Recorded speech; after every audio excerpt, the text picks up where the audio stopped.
Well, today we kick off this brand new series titled Chosen. And before we just jump into it, I wanted to, share with you kind of the framework, kind of where we're going with as much clarity and mystery, yes, both at the same time, as I possibly can. You see, this is going to be a 6-week series, and today is part 1, and next week is going to be part 2, and every part starts to build together. Now, where things get kind of interesting and semi-mysterious is once we get to part 5, and part 5, this will be easy for you to remember. It's July 4th weekend. Specifically, it's July 2nd. That's the Sunday, and I color-coded it red, white, and blue. So you'll remember part 5, July 4th weekend. That weekend, part 5 of this series, I'm going to do something I've never done before. I'm super excited about it. I'm kind of nervous about it. Can't wait to share it with all of you. And here's the thing. Whether you're at one of our physical locations that weekend, or maybe you're traveling for July 4th weekend, that's okay. You can watch it online, on demand, join our online campus, or again, just hang out with us at one of our churches. But that's something I've never done before. Back to part 3. Part 3, we're going to do something that entire week leading into part 4 as, an entire church. If you're part of TCC, come once to TCC, hey, we're going to do something together that entire week. That's going to, be encouraging. It's going to be challenging. It's going to be eye-opening. It's going to be stretching. It's just going to be something that we all get to do. And here's the thing again. Hey, I know it's summer. You got vacation. That's great. You can do that all on vacation. And we'll talk about that more as we make our way through this series. But part 3 and what we're going to do that week all leads into, part 4. Now, part 4. There's a reason it's yellow. I just want to encourage you. Don't miss part 4. It's June 25th, the week before July 4th weekend. You don't want to miss it.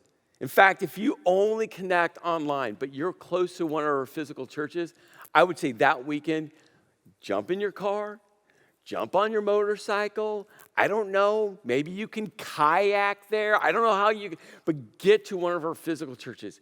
Part 4 is going to be a weekend that you do not want to miss. And I know some of you are thinking, but Chris, I'm on vacation that weekend. Change vacation. I don't know. Call the ship's captain if you're going on a cruise and just ask them to get you back a little earlier. I don't know. It's just a weekend you're just not going to want to miss. You're just not going to want to miss.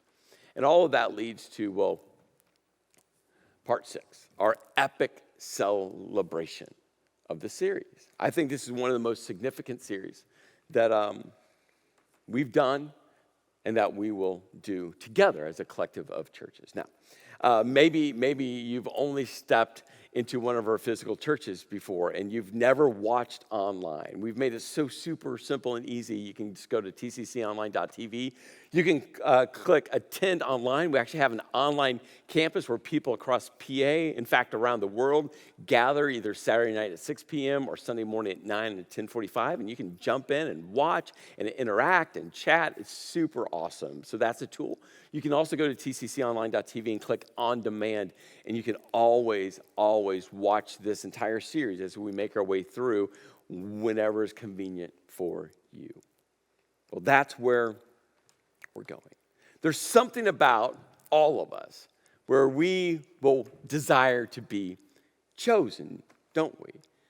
I mean, if you're in one of those classes, your professor asks the question and you know the answer, right? Your hand shoots up in the air and you just want to be chosen, right? Because you've studied, you worked hard, you know the answer. You're like, you're ready, or a coach is asking for you to do something on the team, and you want to be a leader. You want to step up. You want to kind of insert yourself. You want to say, "Hey, I've been waiting for this moment," and you shoot your hand up in the air, or someone's going to ask someone to do something really cool, and you're like, "Hey, I want to do that fun thing. I want to do that challenge. You think I want to do that cool thing?" Like, pick me. choose me, select me. And there's something about that moment when you want to be. Now, if you don't make eye contact. But when you do, you're making eye contact. You're sticking your hand up in the air. You're standing on your tippy toes. You're like, hey, I want your attention because I want you to choose me. There's something about being chosen, isn't there?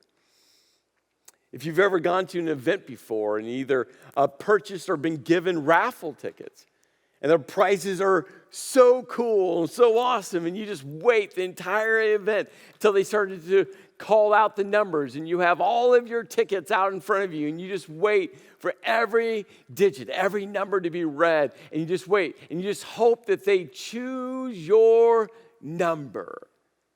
There's nothing like that feeling. Your heart starts to race. Your hands get a little sweaty as you look through all your tickets. And you just hope that just at least one prize, but the good prize, not the prize. You want the good prize. You want to be chosen. Have you ever been called into the conference room, the boardroom?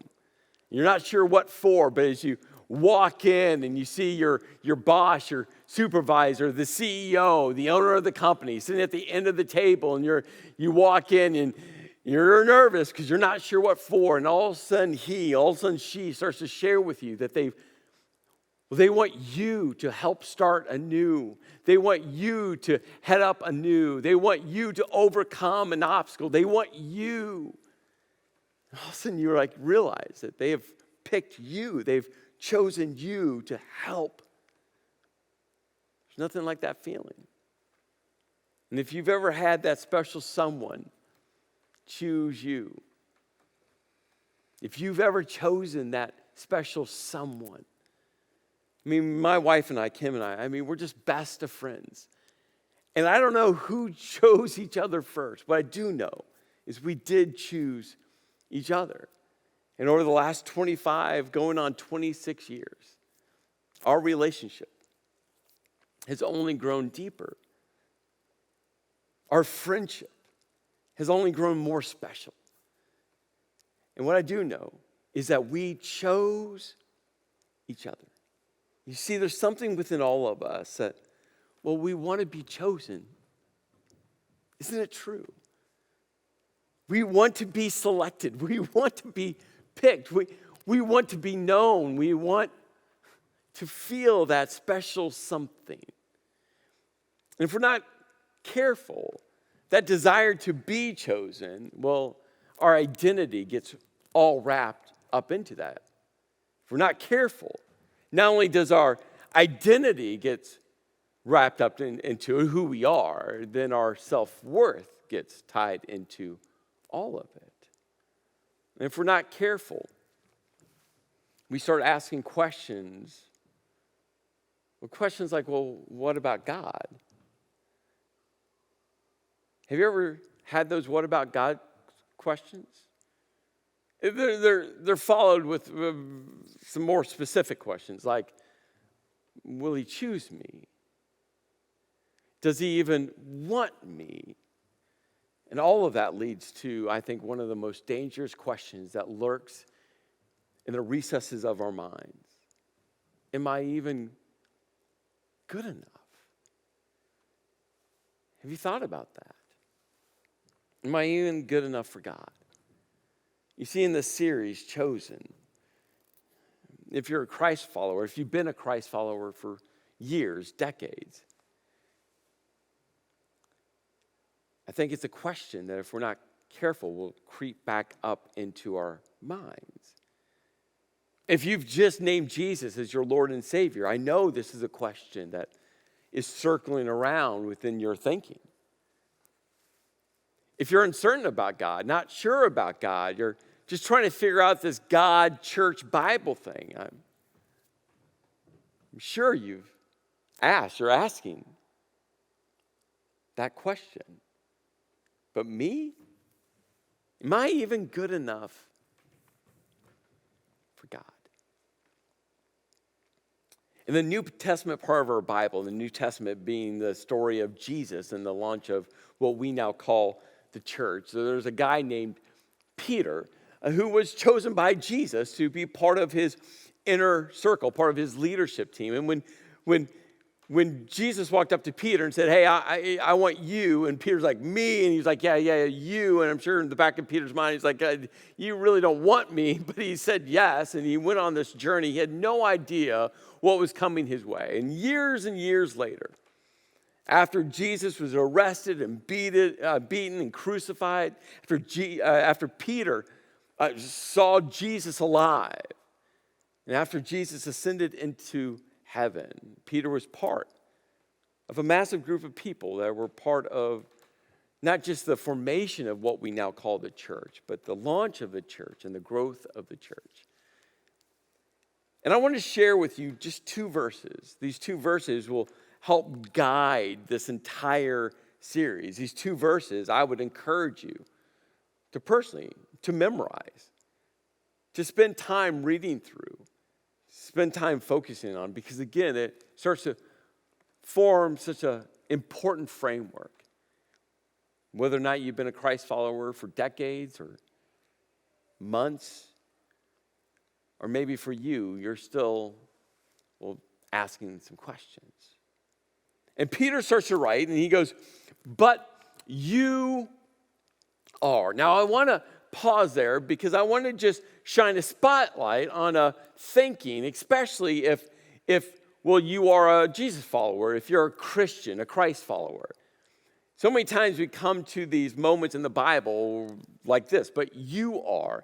And the thinking goes something like this. If you, then you are the you. So let me break it down this way. If you're sitting there not sure if you are the you that Peter is talking about, then you need to, realize that if you, then you are the you. It's easy to dismiss these moments and like, yeah. I believe in Jesus, but the you that Peter, the you that Paul, the you that John, the you that Jesus is talking about, it's the other yous. That it's for them, not for me. It's for that person, not for me. It's for that life group leader, not me. It's for, that pastor guy with the title on the stage speaking. It's for, that's the you, not me, you. And I want to call out the reality. If you, then you are the you. If you are the you, then you are the you. Let me say it a different way. If you, then, I'm saying it the same way. You get my point. So what you is Peter talking about? What you is Peter highlighting? The audience that Peter is focusing in on right in this moment is,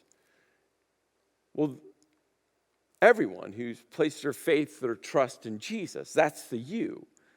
So if you have placed your faith, your trust in Jesus, if you have, another way to put it this way is been saved. That's one way to say it. If you are a Christ follower, then you are the you Peter is highlighting. You are the you Peter is targeting. You are the you that Peter's saying, hey, you got to listen. You are the you. Now, I'm not saying that you have all the answers. That's not what Peter's saying. Peter's not saying that you have it all figured out. That's not the you he's framing.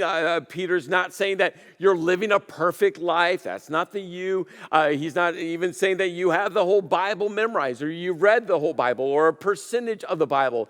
Peter's not saying, hey, the yous that go to church every week or most weeks. He's not putting that qualification on it. He's not even saying the yous that actually give generously to God's church. He's not even talking about that. What Peter's saying is if you have placed your faith in Jesus, that's the one qualification. Now, this is important. When you place your faith and trust in Jesus, now how you live your life starts to be shaped by how Jesus lived and how Jesus has called you to live. That's really important to understand. Faith is action. But for this moment, the one qualification that Peter's leaning into is, hey, if you've placed your faith, your trust, your belief in Jesus, that Jesus is the Son of God, and he walked on this earth as a man, and he crawled upon a cross, and he died for you and God raised him from the dead, if you are a Jesus follower, a Christ follower, then you are the you. So let me pause. Are you the you?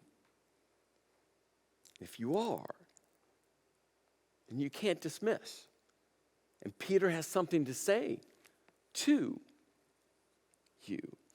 And then Peter's going to write two very specific words. Now, we'll look at both those words, but I didn't want to look at them together because I don't want either one of them to get lost.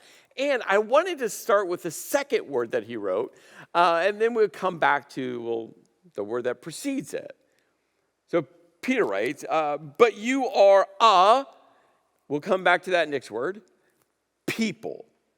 Now, the word people is an interesting word, and it's a fine English translation, but the ancient word that Peter was pulling from was a word that was used, in many kind of varying contexts. They would use this ancient word for race. They would use this ancient word for, nation. They would use it for family. They would use it for offspring. And I think all of those words starts to paint this picture of what Peter was trying to convey, what Peter was trying to have people grasp. It wasn't for many, many, many, many years later that we started to use this word church. You see, this old word church actually comes from an old German word. In Peter's day, they didn't use this word. They used another word, ecclesia. It was about a gathering. And that's why we need to understand what Peter was getting at. Because when he says, but you are a blank, we'll get to that blank, people, what he's talking about is this gathering, what we now call the church. But the church was never meant to be a building. Buildings aren't bad. The church was always about people. The church was never meant to be about steeples and stained glass and how big the cross is on the church building. It was always about the people. The church was never about an entire set of rules. It was always about the people and what Jesus came to do through people. The you people that Peter's talking about, the you people that have placed their faith and their trust in Jesus. And Peter writes this incredible phrase. He says, hey, you are a nation, a new race, a new family, a new set of children, offspring. Like you are a people. But not any ordinary type of people. He writes, you are a chosen people. You see, that's the image of the church, the ecclesia, the gathering of people who are called out, who are chosen. It was this new group of people, this new nation of people, this new tribe of people, this new family of people, this new race of people, this new, offspring, children, right? This new definition. Not based off of the culture you were raised in. Not based off of the country you were raised in. Not based even off of your religious framework you were raised in. But that you're chosen by God through Jesus. Now, what Peter writes next, again, depending on how you were raised, this will make you scratch your head a little bit. Depending on the religious framework you were raised in, this might catch you off guard a little bit because you were, kind of taught maybe something a little different. You see, what Peter writes next, he goes, oh, by the way, and not only are you a chosen people, you're a royal priesthood. Maybe you're raised in the context where it was the priest where you had to go through to communicate to God. There was a priest that you had to talk to have your sins forgiven. There was a priest in between you and God, and the priest was that person. You see, when you place your faith and trust in Jesus, now you are a chosen people, a new part of this new nation, this new tribe, this new family of people. Now you become royalty. Why? Because Jesus is king and you're part of his family. His family. And you're a priest. You heard me right. You are a spiritual leader where you have access to worship God yourself. You don't need anyone else because it's through Jesus that you have a relationship with God the Father. That when you place your faith and trust in Jesus and God chooses you to be part of this new family, this new nation, this new tribe, this new gathering, now you are partnering with God on his spiritual work. You're a royal priesthood. And then Peter writes, a holy nation. Now that phrase holy means to be set apart.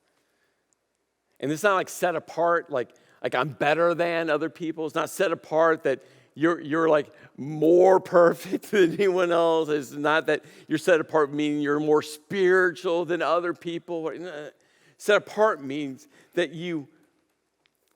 how you love other people, how you serve other people, how you interact with other people starts to reflect God's heart. You're set apart.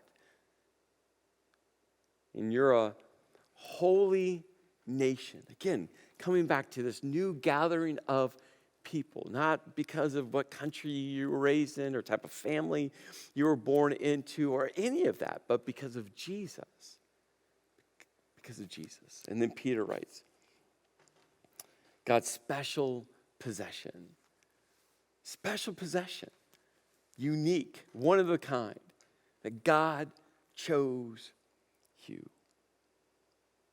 He goes on, he goes, that you may declare the praises of him who called you out of darkness and into wonderful light. Declare. Declare is this idea of tell anyone and everybody. What are you going to tell them? Who God is and that he called you, that he chose you, that he drew you, that he dragged you out of your darkness into light. Not your light, but Jesus is the light. And now once you place your faith and trust in Jesus, right now you radiate his light. Light. What we talk about here at TCC is this. Declaring is all about you sharing your story. Your story of who you were. In that moment where you place your faith and trust in Jesus and God chose you to be part of this new gathering, this new family. And now you want to tell everyone about it. Why? Because you remember what life was like in darkness and now you are experiencing Jesus' light. Imagine what God can do through you when you realize he chose you. He chose you. And then Peter writes these words. Once you were not a people, but now you are a people of God. And once you had not received mercy, but now you have received his mercy. Not because you've earned it, not because you deserve it, but because God loves you. That his compassion wraps around you, that his mercy envelops you, that his love surrounds you. You see, you are chosen. If you have placed your faith, trust in Jesus, God says, you are now part of my chosen people. But you see, again, I think in the back of our minds, we have all of these but God questions. Like am I good enough, God? Okay, God, you chose me. But yet, God, I still know what I've done, what I'm doing in my life. God, Man, I know my thoughts, and man, God, really me? You want me? And if that's you, I just want to encourage you. Spend some time reading through the stories of Jesus. And just ask yourself one simple question. Who did Jesus spend time with? Who did he spend time with? You see, as you make your way through these stories of Jesus, you start to realize he spent time with the broken. And not only did he spend time with the broken, he healed their outer brokenness, but more important than how they're broken on their outer body, what Jesus really, really cared about was how they're broken on the inside. And he said to them, there's a way to experience life to the full, life abundantly. Jesus chose to spend time with the marginalized. That's why I love the Easter story. Because the Easter story is all around Jesus and a group of women. You're talking about a group of marginalized people some 2,000 years ago, and anchored into the Easter story is this group of women that got there first. And who did Jesus show up to first? The risen King Jesus? Woman. And who did Jesus choose to spend time with? Is the outcast. It's a moment he sat next to the woman who was an outcast from her own village because she had the question, am I even good enough, God? And who did Jesus choose to spend time with? Her. And Jesus chose the overlooked and said to him, but I see you for who you really are, and I choose you. And Jesus chose to spend time with the segregated. And he elevated them. When that culture tried to keep them down, he elevated them. And he chose to spend time with the sinners. In fact, one of the home run hitting sinners who got first place trophy for being a sinner, he invited him to be part of his leadership team. And who did he choose to spend time with? The untouchable. And he chose to touch them. You see, we have to hold on to a life-shaping truth that who we are, our self-worth, our identity will change when we grasp whose we are. And God says, I created you. And through Jesus, I'm going to choose you. We've been chosen by God. Not because he's stuck with us, but because he loves us. Because he loves us. And he loves you. Have you placed your faith and trust in Jesus? You're chosen. You are, by name.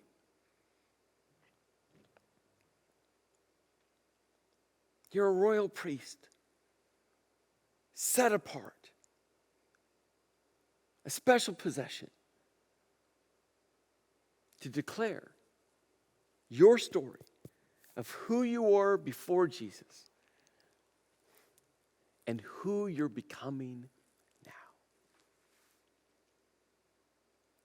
Right now at all of our churches, the campus pastor is going to come up, and we just want to spend some time because we don't want any of us to miss this life-shaping truth that God created you and that you're chosen.